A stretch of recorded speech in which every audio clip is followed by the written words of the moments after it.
రాష్ట్రంలోనే ప్రతి రైతుకు భరోసా భద్రత కల్పించాలని ఎన్నో రాత్రులు శ్రమించి మేధావులతో చర్చించి ఒక్కరోజు ఆలస్యం జరిగిన పేదలకు మంచి జరగాలనే తపనతో భూభారతి చట్టాన్ని రూపొందించడం జరిగిందని తెలిపారు. భవిష్యత్తులో ఏ రాష్ట్రంలో రెవెన్యూ చట్టం తయారు చేయాలన్న ఆదర్శంగా ఉండే విధంగా భూభారతి చట్టం ప్రజాప్రభుత్వం తయారు చేసిందని, దేశానికి ఆదర్శంగా భూభారతి చట్టం నిలుస్తుందని అన్నారు. గత ప్రభుత్వం ధరణి చట్టం తెచ్చి 3 సంవత్సరాలు గడిచిన రూల్స్ తీసుకుని రాలేదని, తమ ప్రభుత్వం భూభారతి చట్టం రూల్స్ ప్రవేశపెట్టిందని, ఈ నిబంధనల ప్రకారం సాదా బైనామా దరఖాస్తులు పరిష్కారం అవుతాయని అన్నారు. పెండింగ్ ఉన్న సాదా బైనామా చట్టం సమస్యలకు భూభారతి ద్వారా పరిష్కారం లభిస్తుందని అన్నారు. గత ప్రభుత్వం సాదా బైనామా దరఖాస్తులు స్వీకరించినప్పటికీ ధరణి చట్టంలో సాదా బైనామా గురించి అసలు పెట్టలేదని అన్నారు. భూ సరిహద్దులతో పాటు భూమి కొలతలు పూర్తిగా ఉండే విధంగా రిజిస్ట్రేషన్ వ్యవస్థలో మార్పులు తీసుకుని వచ్చామని అన్నారు. కర్ణాటక రాష్ట్రం విధానాలను అనుసరిస్తూ రాష్ట్ర వ్యాప్తంగా మండల కేంద్రాలలో 6,000 లైసెన్స్ ప్రైవేటు సర్వేయర్లను ఏర్పాటు చేసి శిక్షణ ఇచ్చి మ్యాప్పై సర్వే సంతకంతో కంప్యూటర్లో అప్లోడ్ చేస్తేనే రిజిస్ట్రేషన్, మ్యూటేషన్ జరిగేలా వ్యవస్థ ఏర్పాటు చేశామని అన్నారు. భూభారతి పోర్టల్పై ప్రజలకి అవగాహన కల్పించేందుకు మరియు ప్రజల నుండి వచ్చే సందేహాలు నివృత్తి చేసేందుకు రాష్ట్రంలోని అన్ని మండలాల్లో అవగాహన సదస్సులు నిర్వహించడానికి ప్రభుత్వం ఆదేశించింది. ఇందులో భాగంగా రాజన్న సిరిసిల్ల జిల్లాలోని 13 మండలాల్లో ఏప్రిల్ 17 నుంచి ఏప్రిల్ 30 వరకు భూభారతి 6వ చట్టం 2025 పై అవగాహన సదస్సులు విజయవంతంగా నిర్వహించి ప్రజలకి కొత్త చట్టం మరియు భూభారతి పోర్టల్ గురించి క్లిష్టంగా వివరించి సందేహాలు నివృత్తి చేయడం జరిగింది. భూభారతి చట్టం పై ప్రజలకి విస్తృతంగా స్థాయిలో అవగాహన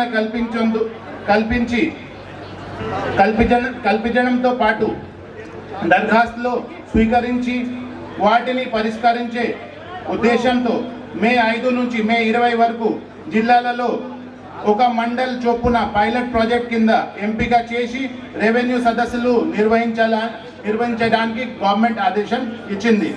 ఇందులో భాగంగా మన రాజన్న సిరిసిల్ల జిల్లాలో రుద్రాంగి మండలంకు ఎంపిక చేసి రెవెన్యూ సదస్సులు నిర్వహించడం జరుగుతోంది.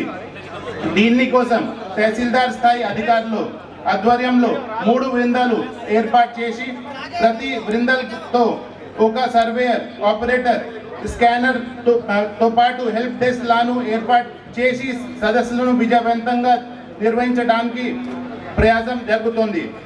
ఇప్పటి వరకు వివిధ రకాలుగా భూ సంబంధిత సమస్యలు, పార్ట్ బి కేసెస్, సాదా బైనామా కేసెస్, సరిహద్దు తగాదాలు, కోడ్ భూమి సమస్యలు, భూసేకరణ సమస్యలు, పిఓబి మరియు పిఓటి కేసెస్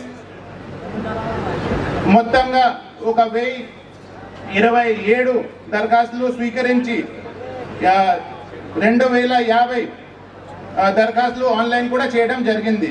గతంలోని ధరణి దరఖాస్తులు పరిష్కారం విషయంలో రాజన్న సిరిసిల్ల జిల్లా రాష్ట్రంలోని మొదటి 2 స్థానంలో కొనసాగింది.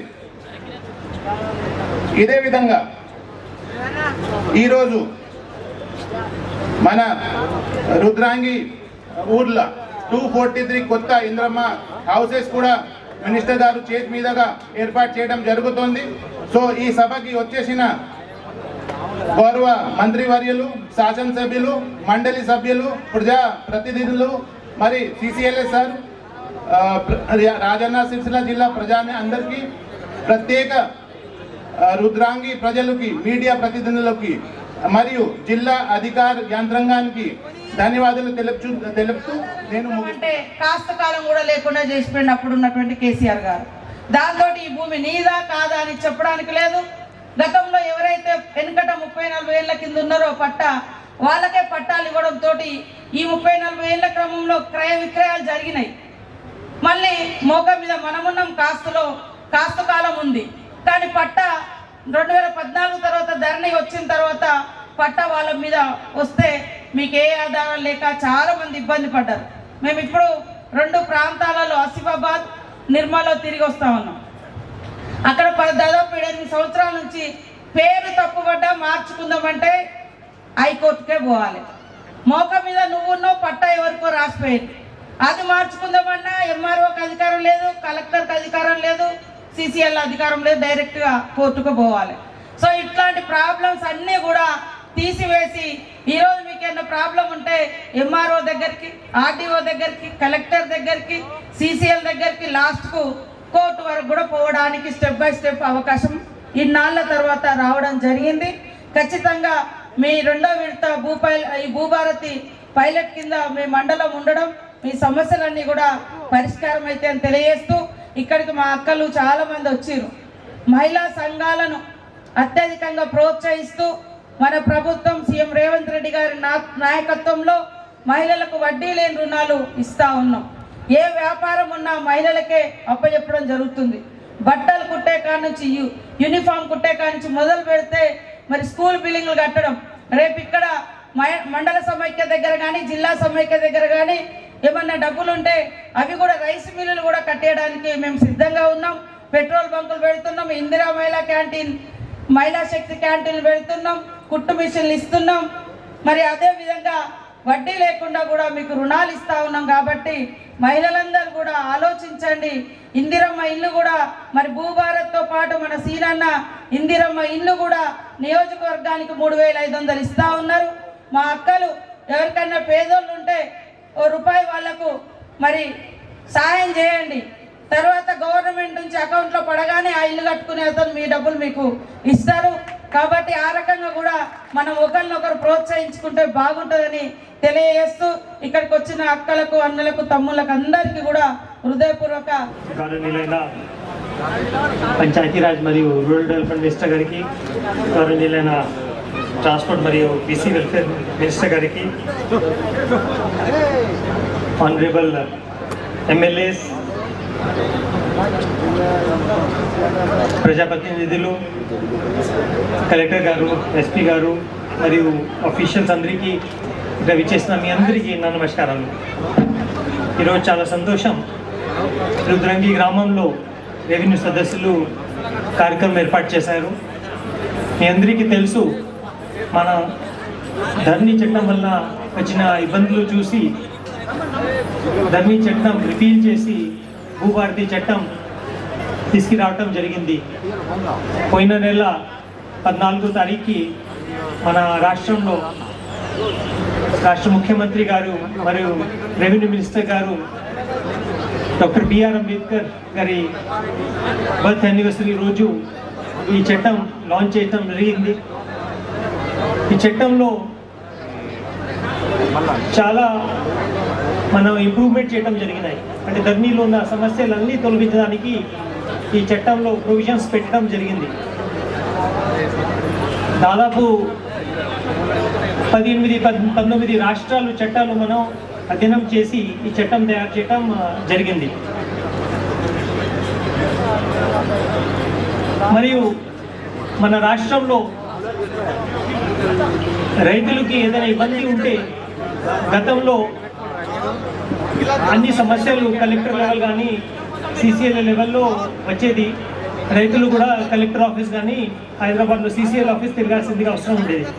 కానీ ఇప్పుడు మనం చాలా వరకు పవర్స్ డెలిగేట్ చేశాము.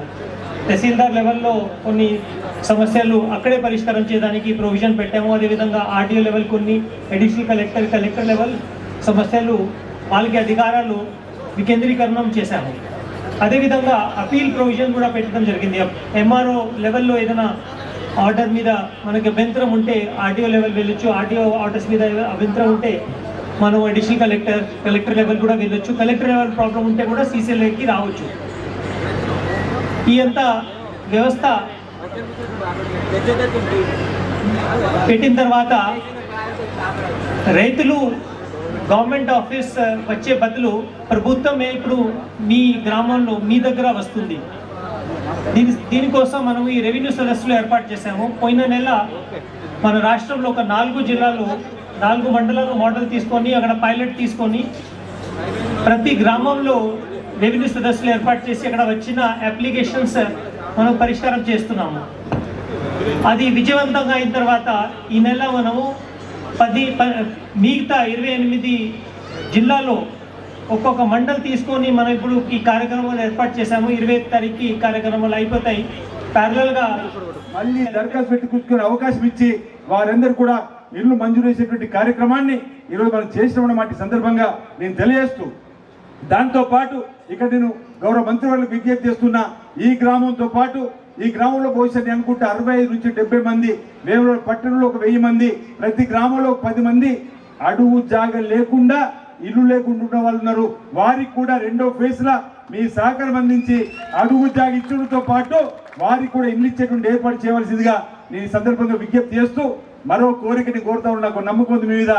ఈ రోజు గృహ నిర్మాణ కేవలం రెవెన్యూ శాఖ మార్చులే కాదు, వారి ఇండ్ల మంత్రి కూడా గృహ నిర్మాణ శాఖ మార్చుకున్న వారే ఈరోజు అదనంగా ఈరోజు వచ్చింది కాబట్టి మా నియోజకవర్గంలో 1000 ఇండ్లు ఇచ్చేటువంటి ఏర్పాటు నేను చేయవలసిందిగా 3,500కి అదనంగా 1000 ఇండ్లు ఇస్తే మా గ్రామంలో మళ్ళీ లేని వారికి ఇచ్చడానికి అవకాశం ఉంది కాబట్టి 1000 ఇండ్లు ఇచ్చేటువంటి ఏర్పాటు చేయవలసిందిగా. ఎందుకంటే చరిత్రలు చూసినాం, ఓ రోజు పరివారం మంత్రులు బయలుదేరితే ఆ ప్రాంతంలో సమస్యలు ఏమి తెలిసినా ఆ సమస్యలన్నింటినీ కూడా పరిష్కారం చేయడానికి కోసం ఓ చక్కటి అవకాశం ఉంటుందని ఇంతకుముందు చెప్పినట్టు పవన్ కూడా అదే పంపించిండు 500 ఇండ్లని. నేను అడిగింది కూడా ఇదే. ఈ నియోజకవర్గం